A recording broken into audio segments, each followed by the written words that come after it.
Red book అనేది అధికార దుర్వినియోగానికి పాల్పడ్డ అధికారులపై చర్యల కోసమని, అసలు సూత్రధారులపై రాజ్యాంగబద్ధంగా చర్యలు ఉంటాయని విశాఖ పార్లమెంటరీ నియోజకవర్గం టీడీపీ అధ్యక్షురాలు అనంతలక్ష్మి అన్నారు. జగన్ను నమ్ముకొని కొందరు ఐపీఎస్లు భ్రష్టు పట్టిపోయారన్నారు. జత్వానిని కించపరిచేలా తప్పుడు రాతలు రాసిన సాక్షి పత్రికకు మనస్సాక్షి ఉందా అంటూ విశాఖలో ఆ పత్రిక ప్రతులను చింపి నిరసన వ్యక్తం చేశారు. అంటే జగన్మోహన్ రెడ్డి, సజ్జల, జిందాల్ వీళ్ళందరూ కలిపి నటిపై అలాగే మహిళలపై కించపరుస్తూ సాక్షి పత్రికలో వాక్యాలు రాయడాన్ని మేము తీవ్రంగా ఖండిస్తున్నాం.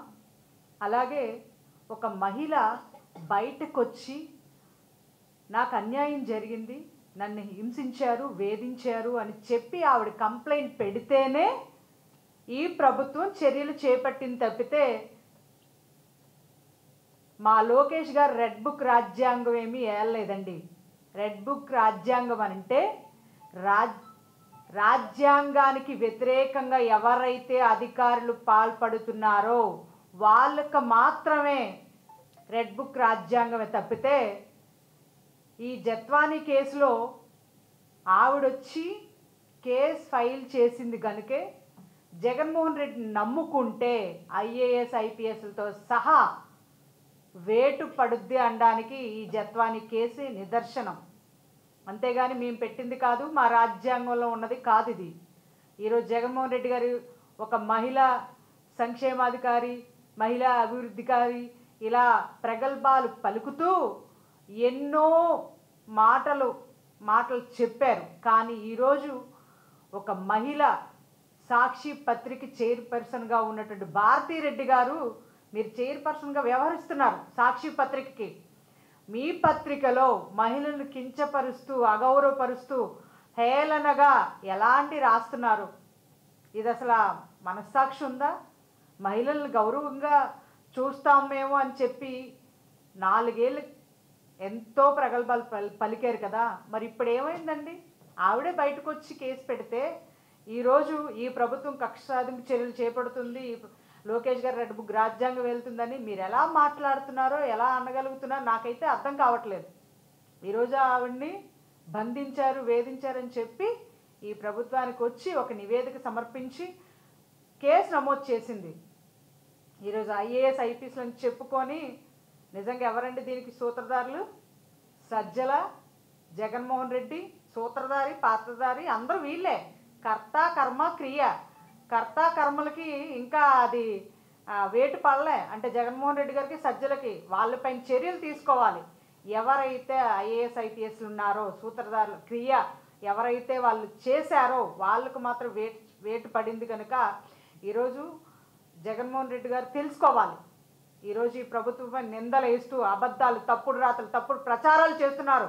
మీరు ఒకటే తెలుసుకోండి, ఈరోజు ఇదే రాజ్యాంగం రెడ్ బుక్ రాజ్యాంగాన్ని వెళితే మీరు ఈ పార్టీకి ఎక్కడో ఉండాలి, బంగాళాఖాతంలో కలిపేయాలి మిమ్మల్ని చంద్రబాబు నాయుడు గారు, లోకేష్ గారు. కానీ అయినా భరిస్తున్నాం. ఈరోజు రాసలీలకే పరిమితమైన పార్టీ మీది, అమ్మాయిని లైంగిక వేధిస్తున్న పార్టీ మీది. నిజంగా దేని మీద పునాది పడిందో కూడా మాకైతే అర్థం కావట్లేదు. ఈరోజు అలాంటి మీరు జత్వానీ కేసులోని నిజాయితీగా, నిబద్ధతగా ఈరోజు ఆ కేసు నడుస్తుంది. అంతేగాని ఈరోజు జేజేలందరూ కలిపి ఎంత ఈ కేసుని నీరు కార్చాలని చూసినా మేఘాల మీద ముంబై వెళ్ళిపోయి ఆవిడని అరెస్ట్ చేశారటండి. ఎటువంటి కేసు నమోదు లేకుండానే, ఎఫ్ఐఆర్ వేయకుండానే క్రిమినల్స్ లాగా ఐఏఎస్లు ఐపీఎస్లు వ్యవహరిస్తే ఈరోజు ఆవిడని తీసుకొచ్చేసి మరి కేసు వేరేగా కుక్కల విద్యాసాగర్ అంట. అది కాదు, ఆవిడ పిచ్చి పిచ్చి రాతలండి అమ్మాయిల మీద. చూడండి ఎంత తప్పుడు రాతలు రాసినటువంటి పేపరు. ఇలాంటి పేపర్ అవసరమా అండి? ఇలాంటి పేపర్ ప్రజలకు అవసరమా? తప్పుడు రాతలు రాస్తూ, తప్పుడుగా వ్యవహరిస్తూ ఈరోజు సమాజంలో నిజమే లేదన్నట్టుగా నిరూపిస్తున్నటువంటి జగన్మోహన్ రెడ్డి గారి పత్రిక మనకు అవసరమా? ఈరోజు నువ్వే వద్దన్నారు, నువ్వు పనికిరావని చెప్పారు. నువ్వు పరిపాలకుడిగా పనికిరావు, ప్రతిపక్ష నేతగా పనికిరావు, అసలు పరిపాలించడానికే పనికిరావని చెప్పేసి 11 సీట్లతో నిన్ను పరిమితం చేసి అసెంబ్లీలో కూడా మా పక్షాన నువ్వు పోరాడక్కర్లేదని చెప్పి 11 సీట్లకు పరిమితం చేసి నిన్ను పక్కకు నెట్టేస్తే అయినా సిగ్గు ఎగ్గు లేకుండా ఈరోజు నీ యొక్క మాజీ ఎమ్మెల్యేలు అవ్వచ్చు, మంత్రులు అవ్వచ్చు, ఇప్పటికీ నేటికి అమ్మాయిలతో లైంగిక వేధింపులు చేస్తూ ఈరోజు అసహ్యంగా ప్రవర్తిస్తున్న విధానమే కాకుండా పత్రికలో తప్పుడు రాతలు రాస్తూ మహిళలు కించపరుస్తున్నారంటే మీరు ఏ రీతికి దిగజారిపోయారో ప్రజలకు అందరికీ అర్థమైంది. బాబు నాయన, నువ్వు మాకు అక్కర్లేదు, నేటికైనా తెలుసుకో, నువ్వు దేనికి పనికిరావని చెప్పే 11 సీట్లు ఇచ్చాము అని చెప్పుతున్నా ఇంకా ప్రజల్లో మభ్యపెట్టి మాయ చేసి ఇంకా ఏం చేద్దాం అనుకున్నావో, ఇంకా అధికార దాహంతో మళ్ళీ మేము వస్తాం అనుకుంటున్నావో మాకైతే తెలియదు. కానీ మహిళలపై కించపరిచే విధంగా రాతలు రాస్తే ఈ పేపర్ యొక్క పత్రికపై చర్యలు తీసుకుంటారో, ఈ పత్రిక యొక్క లైసెన్స్ రద్దు చేస్తారో ప్రభుత్వం తక్షణమే ఇప్పుడే ఇమీడియట్గా సూత్రధారి పాత్రధారి వహించినటువంటి జగన్మోహన్ రెడ్డి పైన, సజ్జల పైన, ఐఏఎస్ ఐపీఎస్ల మీద వేటు కాదు పడ్డాం, వీళ్ళపైన వేటు పడాలి. ఇప్పటికే ప్రభుత్వం నుంచి మేము పంపించేశాం పక్కకి, ప్రతిపక్షానికి నేతకు కూడా పనికిరావని.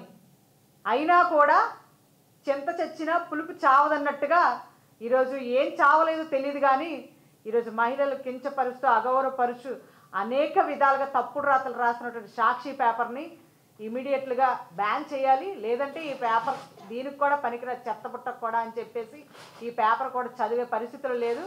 మీకు ఏ గతి అయితే పట్టిందో మీ పేపర్ కూడా అదే గతి పట్టే విధంగా ప్రజల దగ్గర తెచ్చుకోవద్దని మేము తెలియజేస్తున్నాము.